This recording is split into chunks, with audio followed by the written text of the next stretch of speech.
Hello everyone, and welcome to today's presentation. We are extremely excited to go over this today. This is all going to be about scaling success and ways to implement a local SEO strategy into a multi-location style business. And what we're going to go over today is secrets to franchise location SEO and Google Business Profile Mastery. And this presentation is going to be co-hosted with our guest, Andrew Shotland, CEO and founder of Local SEO Guide, as well as William Robinson, our strategy director at Location 3. And so with that, I'm going to go ahead and pass it over to the experts and let them do their own personal introductions. Once again, we're extremely excited to go over this today.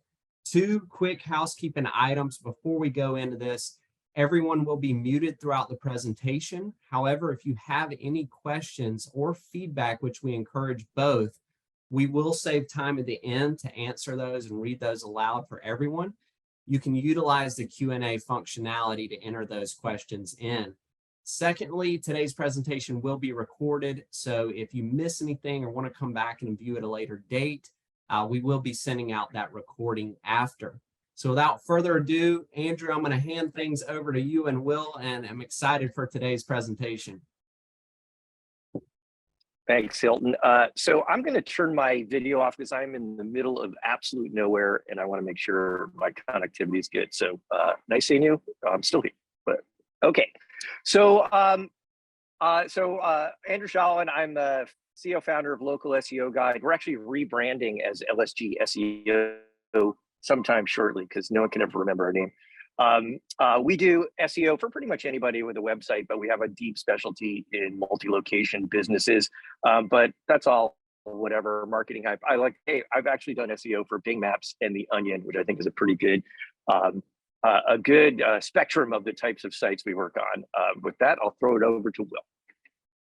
Cool. And I don't want to be the only person on video, so I'll probably mute my video as well after I do my introduction. But my name's Will. I am a strategy director here at Location 3. I wear a few hats at Location 3, but primarily I'm also the acting service director for SEO. I've been in this space for about 8 years with a couple of different agencies before I landed here at Location 3 and really dove into SEO for the franchise and multi-location retail space. Andrew is the star of the show today. Most of the research that we're going to be presenting to you was done with Local SEO Guide. And being in the franchise space, I hope to be able to add some relevant context and some actual case study information for you today. So without any further ado, Andrew, I'll kick it back over to you. All right, let's not even go. Agendas are for readers. Let's just go to the next one, Will. So Will, you're going to be driving. I might say next one. And there's probably a slight delay in my audio, so please bear with us. So we do a lot of, let's say, research on different SEO challenges we have with clients because we don't. We've been doing it now for 17 years, but we're never quite sure if the thing we did, say, 5 years ago actually still works.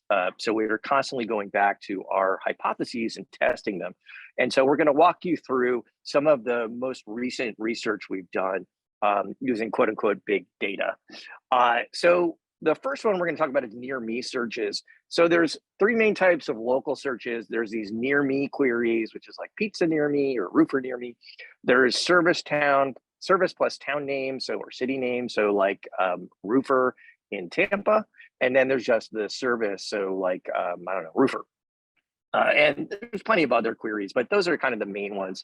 Actually, can you just go back to that one? So the thing we really want to look at is you see, I know you've all seen this, like these near me queries show up in Google, these URLs that say best trendy restaurants near me or plumber near me or whatever. And we want to know, does that still work?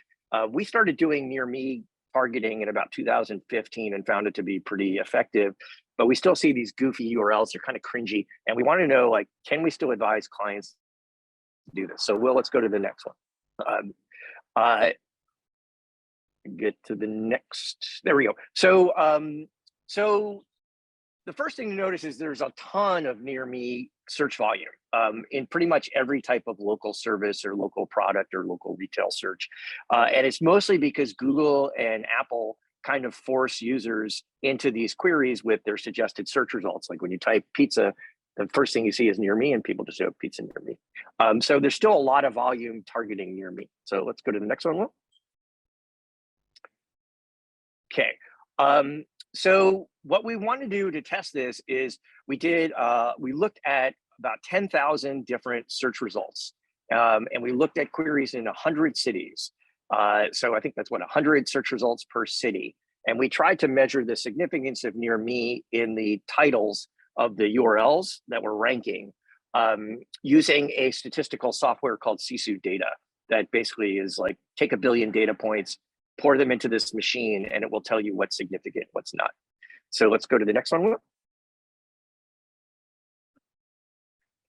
So what this data shows, these are some of the things that showed up as significant, not very significant. The kind of teal blue bars to the right with the negative numbers, that means significance. And so the bigger the bar, the more significant. And so these are the top 10 highest impacting ranking factors for near me. So the first one was contains the city where the searcher is located, had the biggest impact. Kind of not very surprising. The next was to had the state, and then next was contain the city and the state. And then the next one says city where this located and near me, and you could read all the other ones.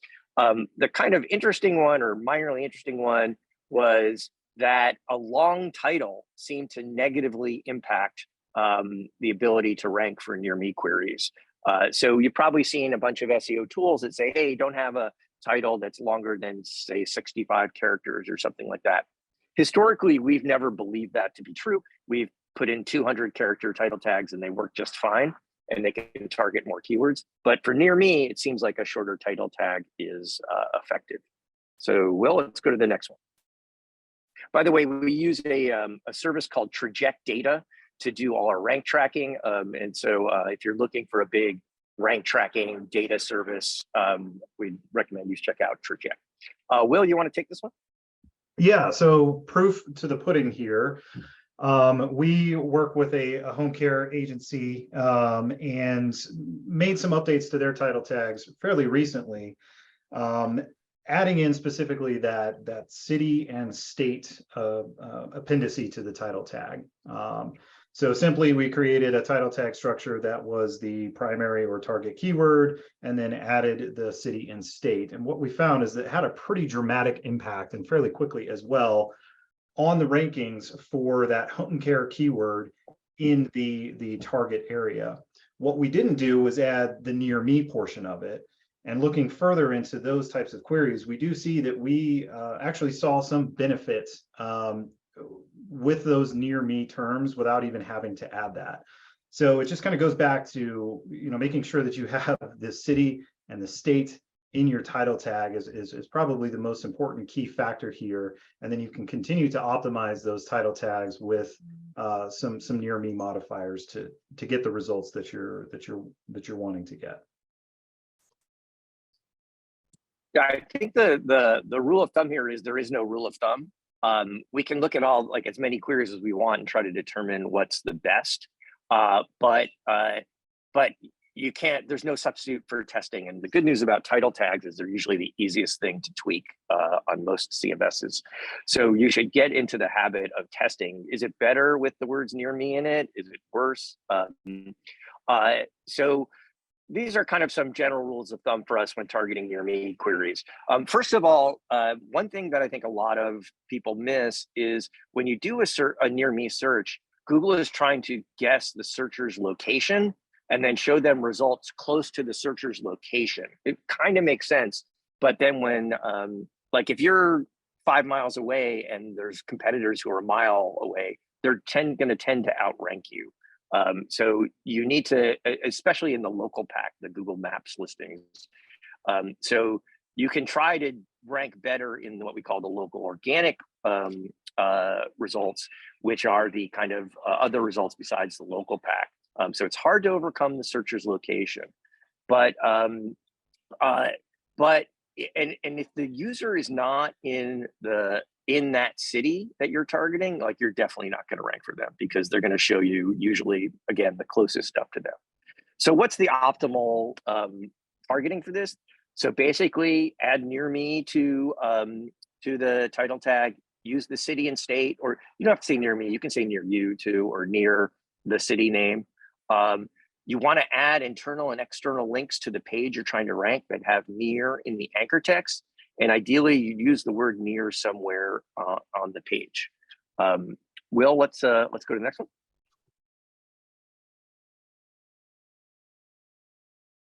And this is an example of what we'll call a national near me page. This is DoorDash. So there's kind of two types of near me pages. There's restaurants near me, which is like could be anywhere, or there's restaurants near me that's on a city URL. So in my case, I live in Pleasanton, and so they might say restaurants near Pleasanton. In this case, they use a national page that has the restaurants near me as the headline of the page and the title tag, and then they geo-target the user with that widget in the middle. So depending on where you're from, you might get best restaurants in your city. And then you can see at the bottom on the footer at the bottom right, there's a ton of internal links to these different pages using near me in the anchor text. And believe it or not, this kind of very stupid setup actually works really well. Let's go to the next one. Keep going, Will. So a lot of times when we're looking at large sites, trying to go after different cities, different products, different services, we're trying to figure out, do a kind of balance search intent and search volume. We obviously want as much volume as we can get that's good, that's qualified, but we really need to focus on aligning intent and volume. So as an example, roofing Florida or roofing Tampa, Florida, those have a local intent. The searcher's being very specific. Like I want to find a roofer in this area. But something like roof replacement or replace roof, maybe I'm looking for a roofer, or maybe I'm looking for a DIY article or a video or something. So targeting that with a local page or a local business may not necessarily be effective because Google may want to show like a Bob Vila or something, right? So you have to do your work ahead of time to figure out, should I be targeting national or local intent? Let's go to the next page, Will. So this is a very abbreviated version of what we consider like the ideal multi-location website structure. You basically split your site into pages that target national intent. So that might be a national service page like roofer, might be content that's national, like how much does it cost to replace a roof? That could be, by the way, could be national or local because prices are different all over the country. And you could have a national near me page. So roofer near me. And then to capture local intent, you would have a state page. So roofer California, a city page, roofer Big Sur, California, maybe a location page if you have multiple locations in a city. And then maybe a local service page. So roof repair in Brandon, Florida. The local service page is controversial, depends. There's a lot of factors going in to decide whether you want to do a local service page or not. We'll get into that a little bit. Let's go on to the next one. This is just kind of a thing we always talk about with clients is we did a few years ago, we did a survey or analysis of the top 50 retailers in a tool called SEMrush that monitors rankings. And we found that retailers that had search only store locators, meaning you went to like hit store, find a store, and you had to do a search to find them. You couldn't just click around, like click on a state or a city.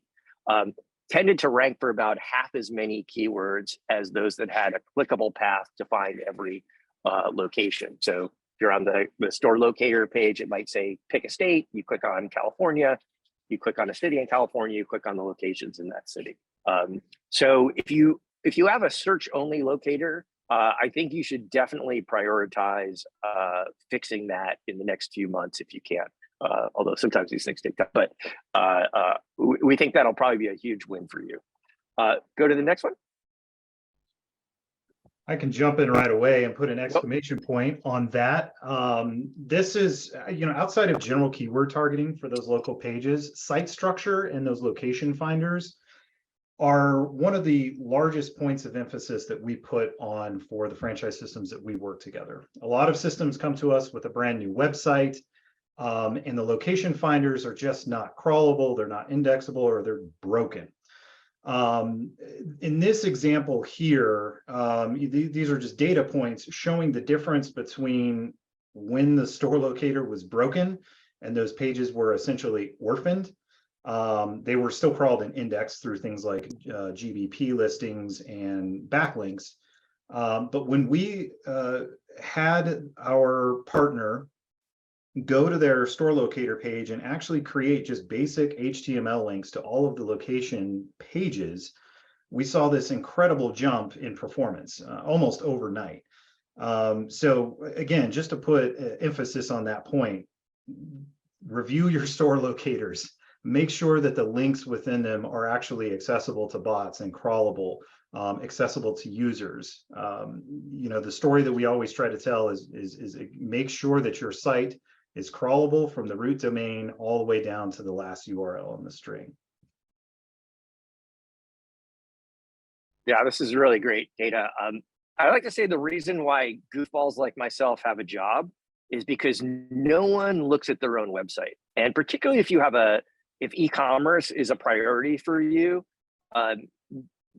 businesses totally ignore their store finders. They launch them once and they kind of forget about them because they're such basic pages.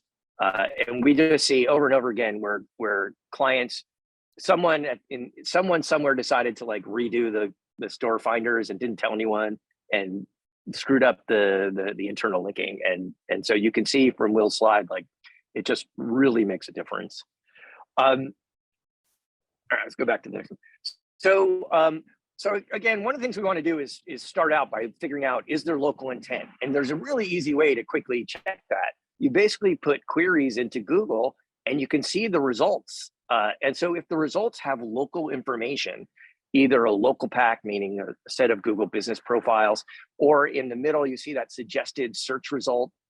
It says cities or states in it. That's a pretty good indicator that there probably is some local intent with these keywords, with these queries. If there's none of that stuff, then there's pretty much no point in having a local page. That said, sometimes it's mixed. And that's where it kind of can get, you have to kind of look at every city or every state and try to figure out what's the right strategy. Let's go to the next one. So this is actually a really good, I think, case here. We were hired last year by a national car brand, like, hey, a place that sells, like, you know, you can buy any car through them. And they were like, hey, we think we want to rank for cars for sale. And we think we want to create like a page for every city and every car type and every make model to have, like, you know, Toyota Prius 2023 for sale in Pleasanton, California type stuff.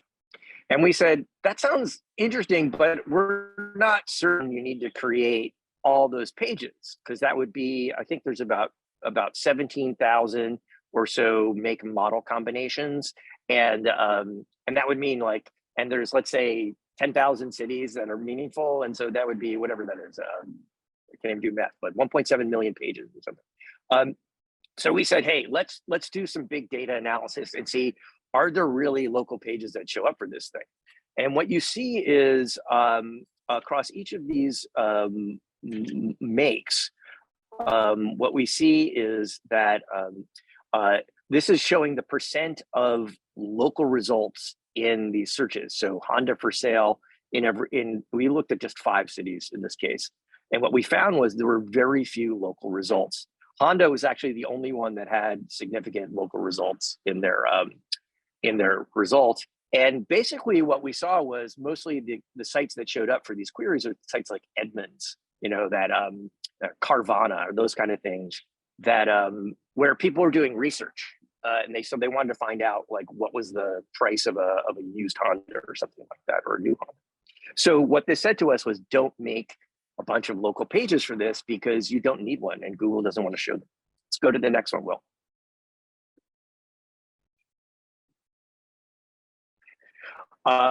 So what was interesting, we always like to see this. So We provided this analysis in about October or so of last year, and the client made their updates in February to the site targeting this for sale stuff. And you can see, I don't claim this is all us. We're so genius. There are probably some algorithms that help as well. But they saw a pretty dramatic increase in rankings for sale, which was their #1 KPI. This is just for sale queries in SEMrush. Let's go to the next one.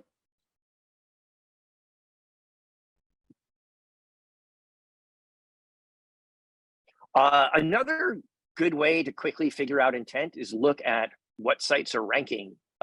So this is a home services project we did, and we kind of aggregated all the sites that were ranking across different markets. And you could see when it was a national query, we'd see sites like Pinterest or Houzz or Amazon. But when it was a local query, we'd see like Angie's or Yelp or Home Advisor or Home Depot, sites that are pretty quickly easily identified as locally targeted. So if you don't want to do all this big data stuff, just look at a bunch of results and you can say, oh yeah, this looks like a local query. Let's go to the next one.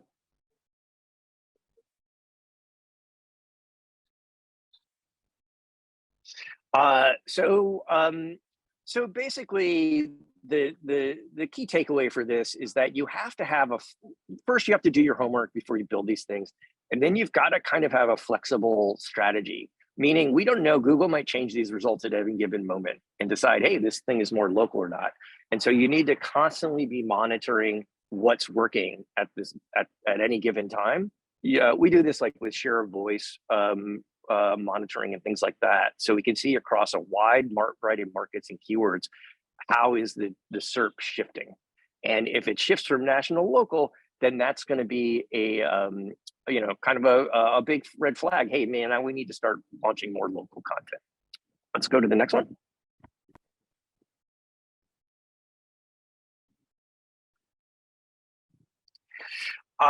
So another thing that's kind of pretty big with multi-location sites, or any kind of site really, is your location pages and how do you make them perform better?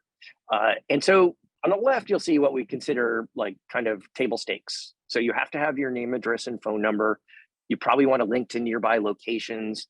You want to mark it up with what's called local business schema or structured data, which is code that indicates to search engine bots that, hey, this is a business at this spot.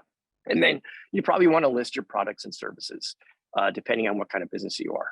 So that's like most store locators have that stuff. So what are the things you can do that go above and beyond to make your stuff really stand out? We did a big project for one of the largest retailers in the country about 1.5 years ago. We looked at 10 million search results across their top 40 revenue categories in 5,000 markets. And the #1 indicator of a site ranking well in local packs was that they had category links to their services, products. In this case, the middle is a graphic is from Target. They're linking to their categories. And so basically, if you have national categories, you should be linking to those from your location pages, because that's a signal to Google that this location is relevant for that category. You also can probably add content specific for that market. So maybe there's reviews. Having reviews from that location show up on a regular basis is really good. Information about the neighborhoods or about the city. Having topically relevant images. So we did a project for a truck driver school about 2 years ago, and we noticed all their competitors had pictures of trucks on their location pages. We added a picture of a truck to their pages, and it's weird. It worked pretty well, actually. And then the last thing is linking to a location and service page. And so that's actually, it can be controversial. It can be a plus or a minus, and we'll kind of get into that next. Will, can we go to the next one?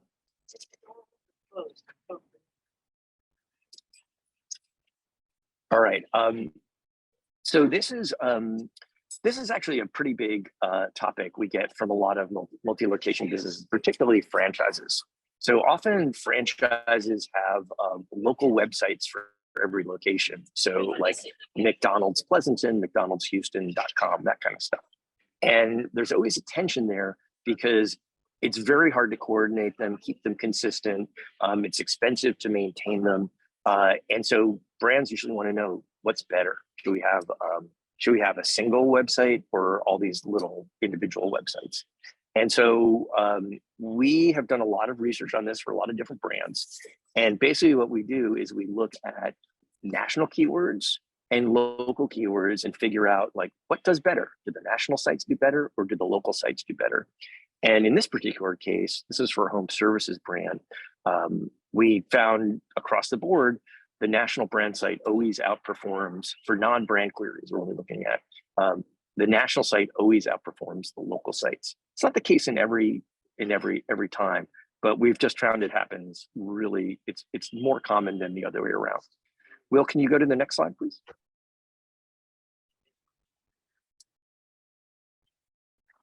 So this is a good example.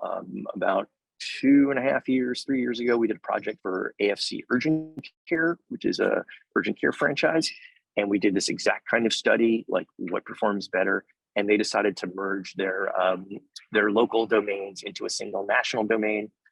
And they did it over time. Not everyone wanted to do it at once. I think it took about 6 months or so to get everyone merged. And you can see over time, this is again from SEMrush or Ahrefs, one of these SEO tools, and it's basically showing that their organic traffic has consistently improved since the migration. So we generally recommend if you're going to do this, you either redirect all these local domains to a subfolder. If you have to do a subdomain, that's fine too. But you should always do this analysis first before you do it, just to confirm that in fact it'll perform better than having them all as separate sites. So things you should avoid. So again, spending time making local content when there's no local intent. Having a local page without a physical location listed nearby, we found for service area businesses, for non-service area businesses, this is actually kind of can be a negative. So we work with a big tire retailer, and they have a page for every city, even though they don't have any locations in that city, and they link to nearby things like they're 2 cities over, and those pages don't perform at all. And it creates like hundreds of thousands of pages. And then I think the way to think about it is if the service is eligible for a Google business profile, then it probably is worth doing a subpage for it. But if it's not, you need to think twice. Let's go to the next one, Will. Let's go to the next one.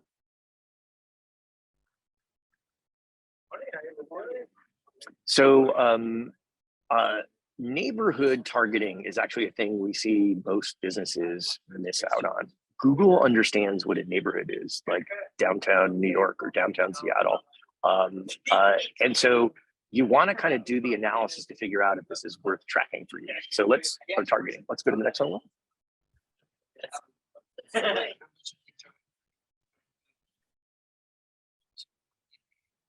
you hear me? There you go. Okay. So this is a grid rank. If you haven't seen these before, it shows where a business ranks across all different locations in a specific geographical area. And you can see on the left, it ranks pretty well in the center where it's physically located, but not so much outside of the center as you get further away from the location. And then obviously on the right is like when you're really crushing it across an entire geography. Let's go to the next one, Bill. And this is kind of how we do analysis for neighborhoods and different locations. And so often when we add what we call hyperlocal page, meaning a page targeting a neighborhood or a city near the location, but not the location itself, you can expand your rankings. But it's not without risk. Let's go to the next one.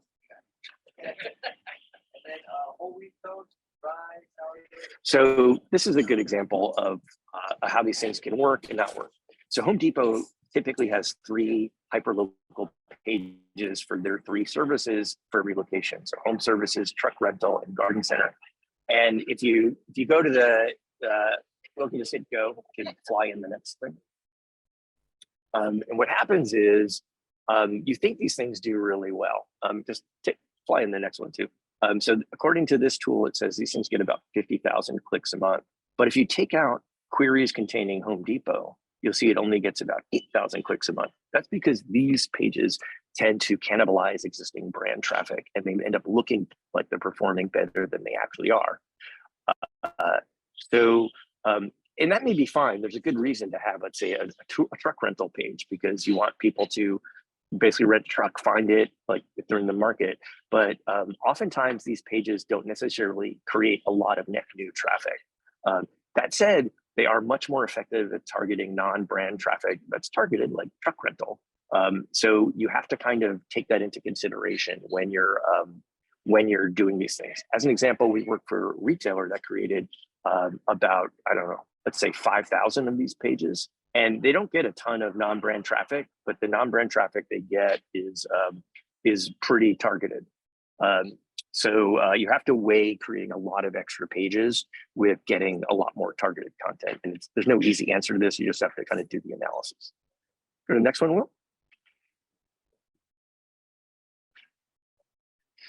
So a quick way to kind of approach this stuff is you want to find nearby neighborhoods that have worse ranking, or there's opportunity where you think, hey, I rank number 5 and maybe I can get to number 3 or number 1. And you want to create content for that neighborhood. And either you want to create it on your existing location page, or you want to determine whether there's enough demand and targeting to create a new page for that neighborhood. And of course, getting a couple of internal links to that page and external links couldn't hurt. We often see when you create these new pages that it's hard to get new links from the site because for whatever reason, there's just development priorities, I guess. So you need to get some links to these pages. Let's go to the next one. All right, we're getting into the bringing it on home here. We're gonna go through these pretty quickly. So Google Business Profile, these are practitioners like myself have been surveyed every year about what they think are the most important things to ranking in the local packs. And basically what these surveys show is that, like making sure you're categorized correctly, you have a keyword in your business name, you have a complete Google Business Profile, you get some reviews, and you have a page on your site that targets whatever you're trying to target. Those are kind of the key things. But we've been spending a lot of time testing what we call behavioral signals lately. Can you go to the next one, Will? Behavioral signals, think of it as someone searches a query and clicks on your result in the local pack, or they search your brand. So this is an example of a client of ours that was trying to rank for storage in San Diego. And the middle pin is their physical location. And we basically ran a test where we basically faked a lot of searches that will basically do a search like storage or storage San Diego, and then click on their result. And we didn't do too many of them, just enough to make it look quote unquote natural. And what we saw was within 30 days, they went from ranking number 2 in their market to ranking number 1 for this keyword, which generated a ton more phone calls. So brand demand is a thing. That means like you need to be doing something to get people to both search for you and click on you. And that can be PR, that can be making news, launching a new feature, doing TV advertising, radio, whatever it is. Or it could be faking them out with bots like we did. Let's go to the next. I'm actually going to skip this one. You can read this, you don't need to talk you through, but basically you want to optimize GBP for your services. So at a high level, you want to make sure that your Google Business Profile links out to a relevant location URL, meaning if you're trying to be a plumber in Houston, link to your plumber Houston page. You want to have a good description on that page to help. That doesn't help you rank, it just helps you convert. You want to build out products and services and do that both on your landing page and in your Google Business Profile.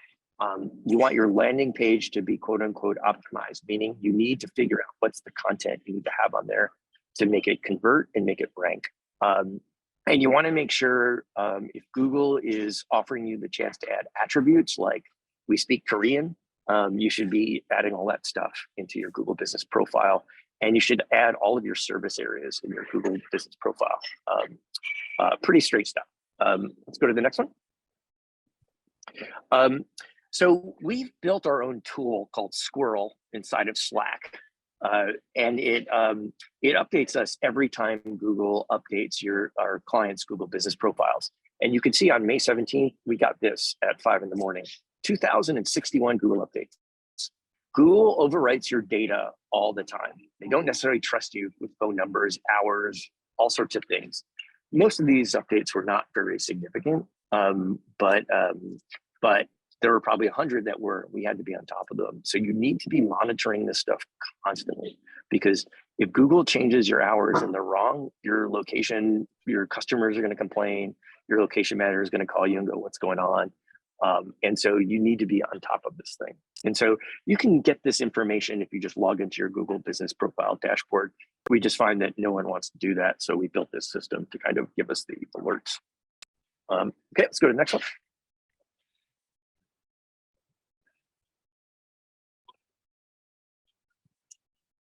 All right, last thing we're gonna talk about is AI, because it's so trendy. We have been trendy ourselves, and we've created a system to create, use AI to create location pages. We find that using AI to try to write, like, let's say a resource post, like how to replace your roof or something, not very helpful, because you've got to do a lot of human editing. But for templated pages, you can basically create this kind of content at scale if you have a good system. You still need human editing, but it just ends up being significantly cheaper to create 10,000 location pages than writing them to be unique for everyone. So if you're looking to like scale your location pages and make them unique, you need to figure out a way to use a system like AI to do it, or find somebody who can do it for you. Let's go to the next one.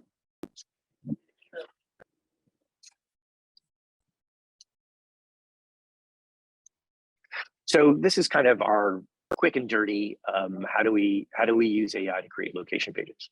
First thing we do is we train our AI model on the top ranking pages for the whatever keyword we're trying to go to. So if we're trying to rank in 100 markets, we'll get 100 URLs, then and basically copy the content and say, okay, ChatGPT, like this is the model. These things rank really well. Then you've got to chunk up your content into sections. Like, you don't want to write the whole page. You want to write, let's say, a couple of sentences at a time and figure out if the model can do it correctly. You want to basically tweak the model.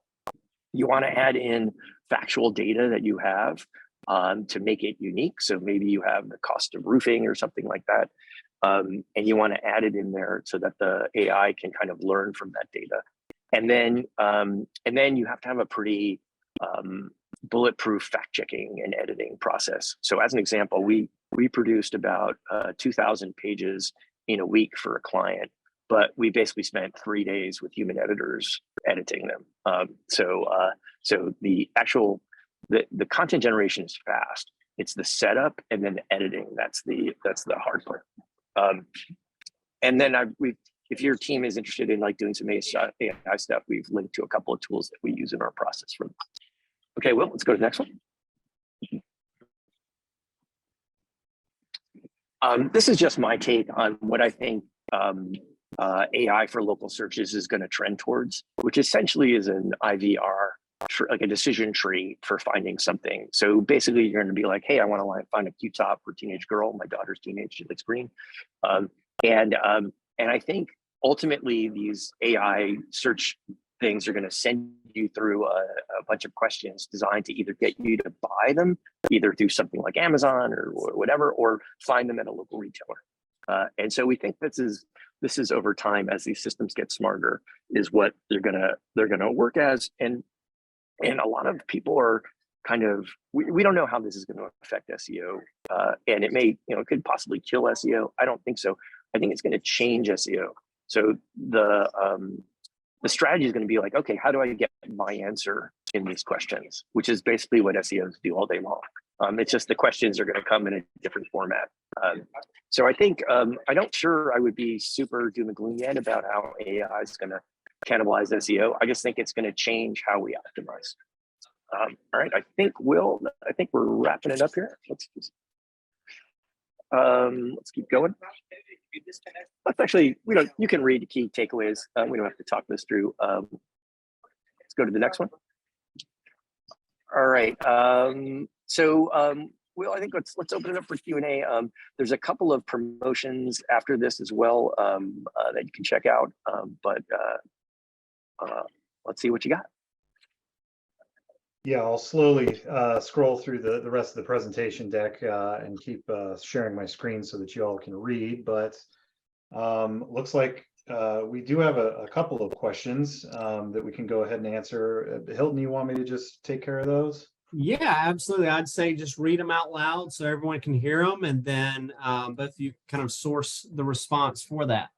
All right. Well, all three of them are from the same contributor, so thank you. First question comes from Youssef. Actually, all three come from Youssef. Would you recommend a single page that shows all the cities you serve in the US?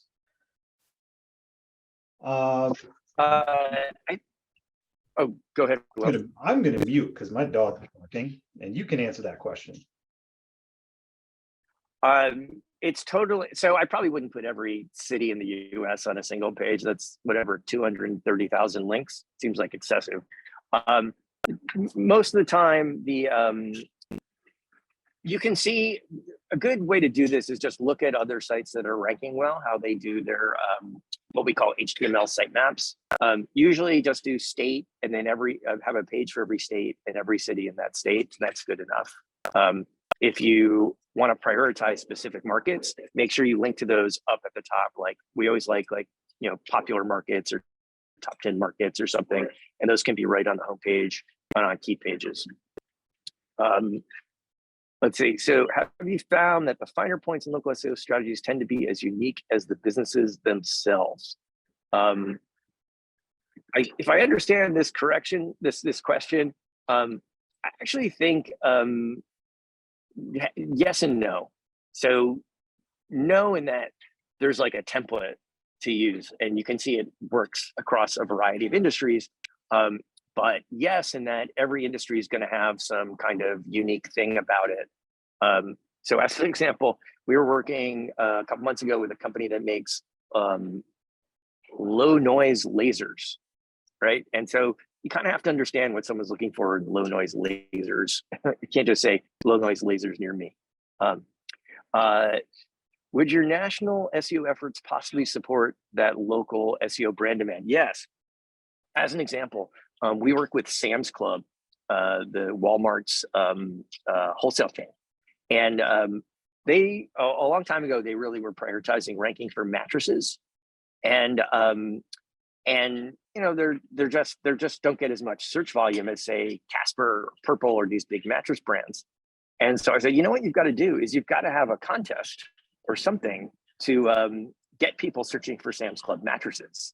And of course they didn't do that. Like I thought, oh, why don't you have like an Instagram station at every store where people can video themselves jumping on a mattress and maybe give away a mattress for the most viral one or something like that.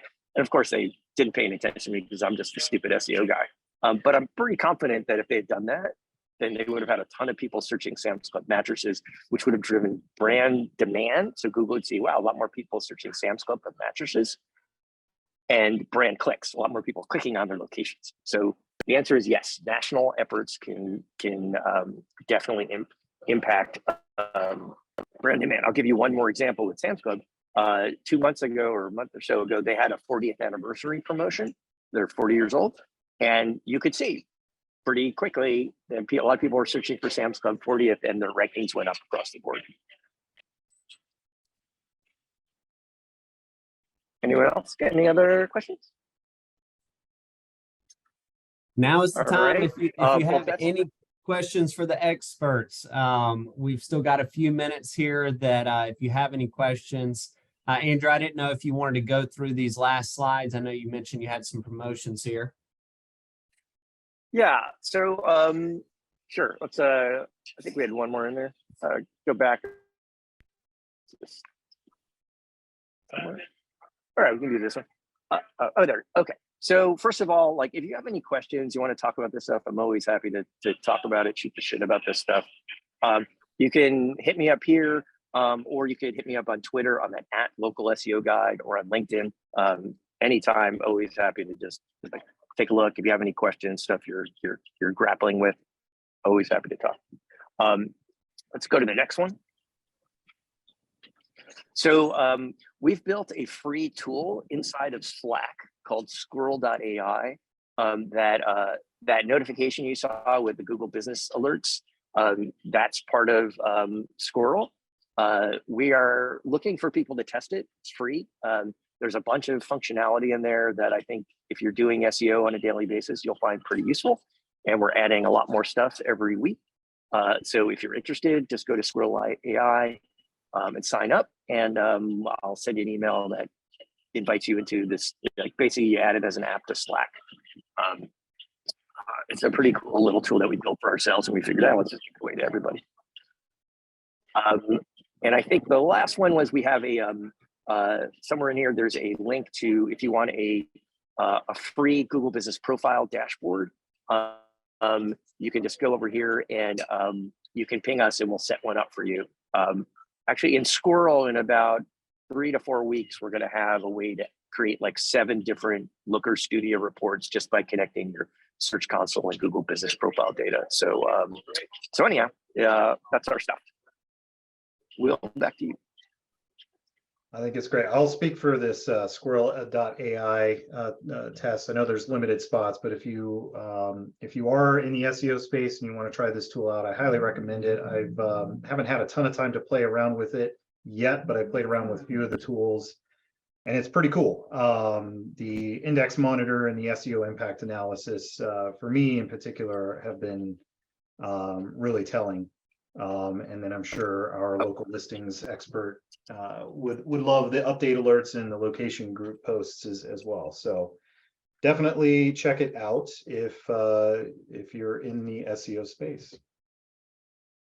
Yeah, it's cool. So the indexing monitor, if you publish a lot of pages, oops, that's wrong. If you publish a lot of pages, what you'll want to do is figure out how quickly they get indexed. And so basically what you do is you upload a bunch of URLs into Squirrel and it hits the Google Search Console API and will tell you like regularly whether or not those pages are indexed or not. So it's kind of fun. Anyhow, all right. Well, thank you everyone for your time. Again, you can hit me up on Twitter, LinkedIn, on our website, whatever. Always happy to talk. With that, I will bid you all a fond farewell. Awesome. Thank you so much, Andrew. And thank you, Will. What a wonderful presentation. And so if you want to contact us for additional insight or questions to get started with optimizing your local SEO, definitely contact us. Here is 2 contact emails that you can reach out to. Other than that, today's presentation was recorded, and so we will be sending out the recording to everyone tomorrow. So stay tuned for that update as well. Last but not least, hope you all have a wonderful rest of your week and an awesome 4th of July. Thank you again for joining us, and thank you again, Andrew and Will.